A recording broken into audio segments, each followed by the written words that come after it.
My name's Regina. In 2013, I had 7 counts. I had 7 counts felonies. I had sliced my ex-husband's throat. I was under the influence for 7 days, no sleep, alcohol, a lot of alcohol, and he was also a part of it, but there was a lot of frustration, a lot of deceit, deception. So I didn't have any control over me.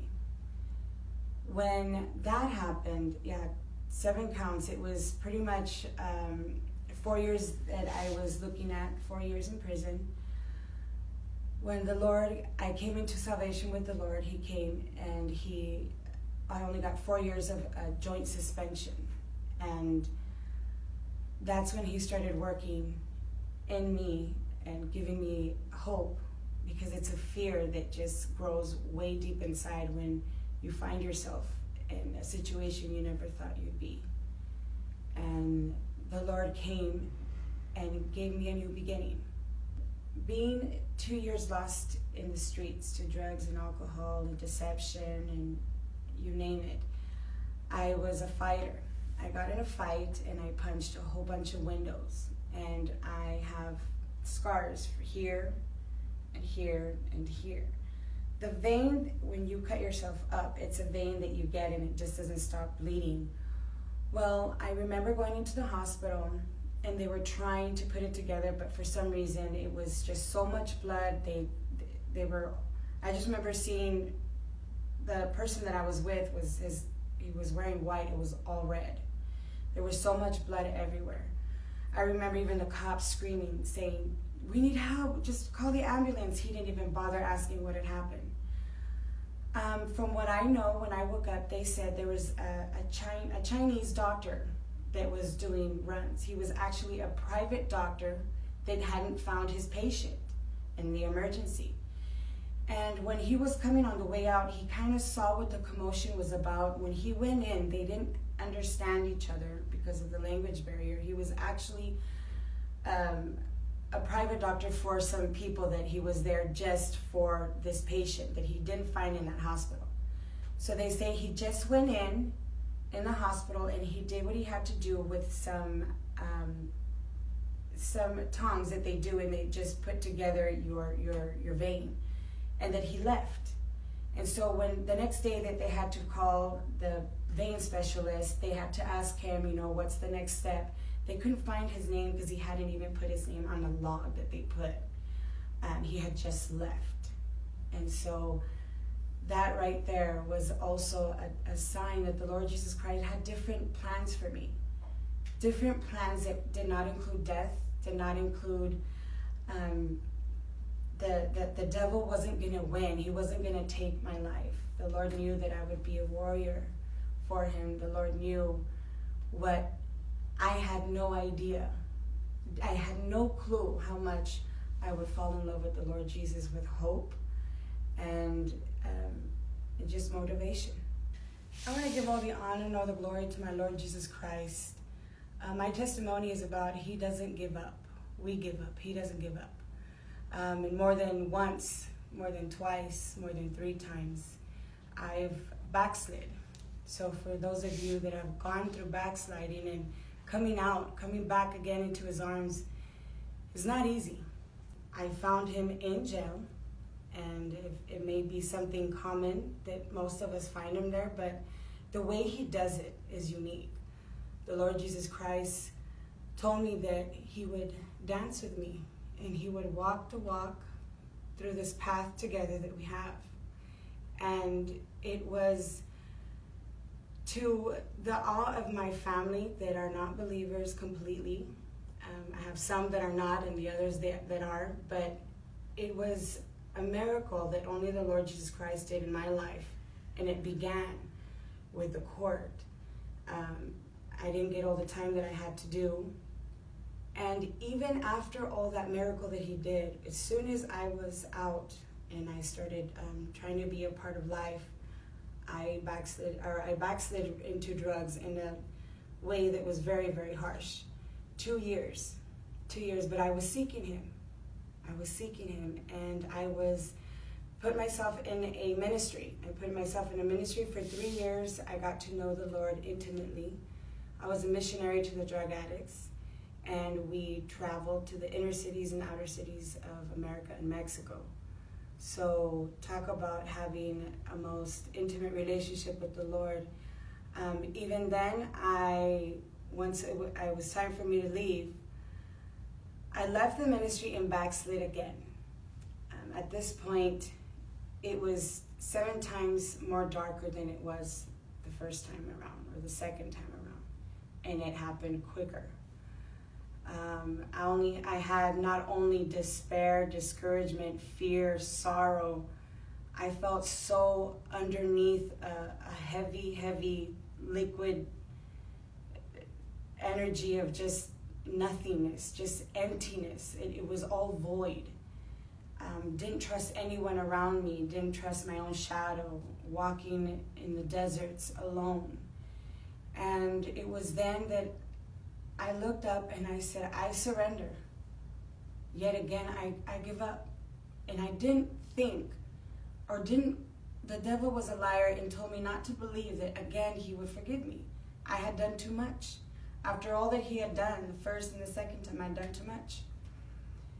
Not only did he get me out of this mess, he grabbed me by the hand like a gentleman, because the Lord Jesus Christ is a gentleman.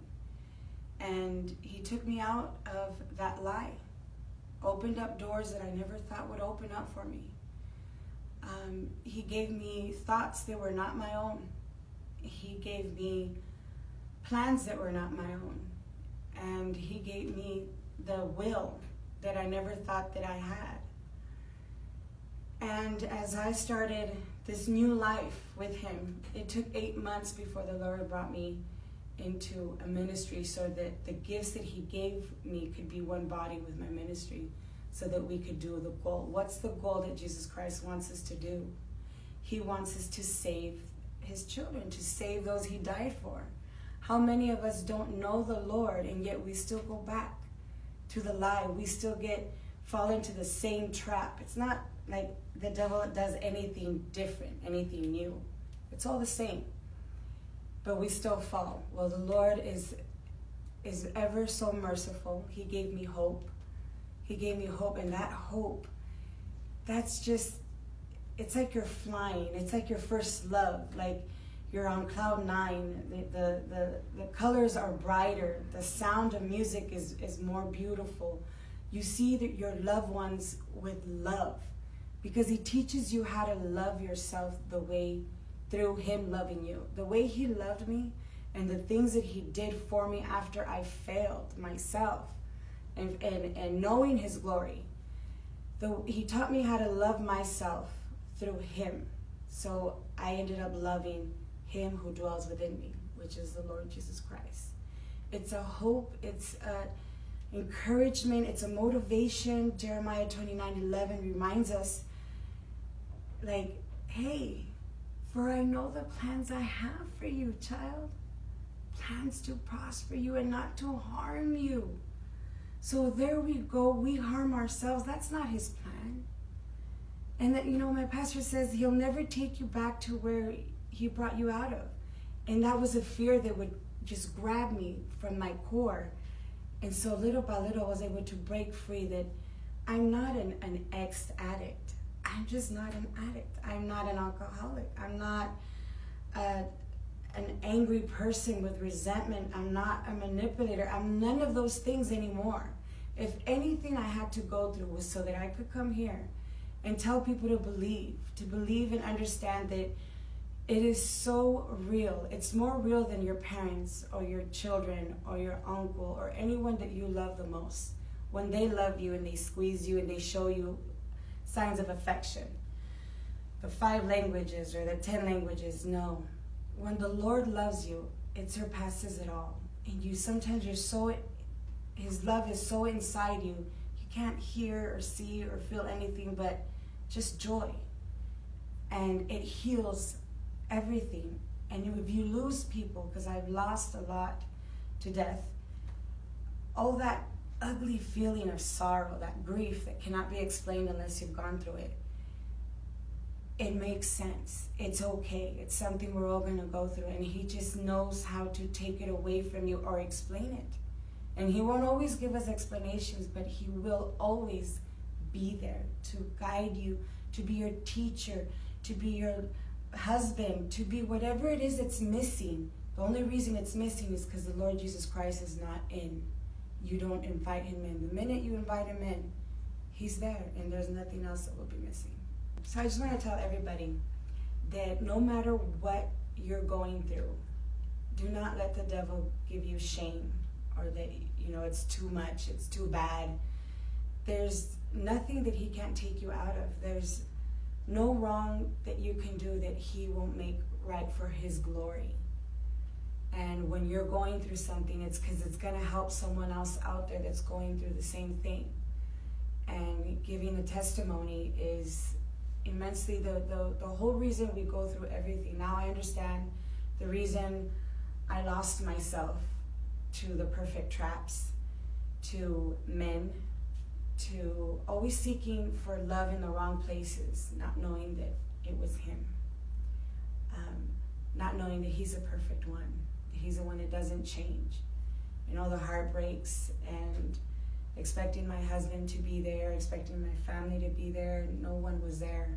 So no matter what you're going through, whether it's similar or someone that's going through something similar or even more, I don't want to say there's anything worse, because it's all the same reason. It's just the devil trying to not dismotivate us, not let us go from glory to glory with the Lord. I just want to let you know that you have to turn to the Lord Jesus Christ. Surrender to him. Surrender to the Lord Jesus Christ, and he will be there. And there is always hope with Jesus.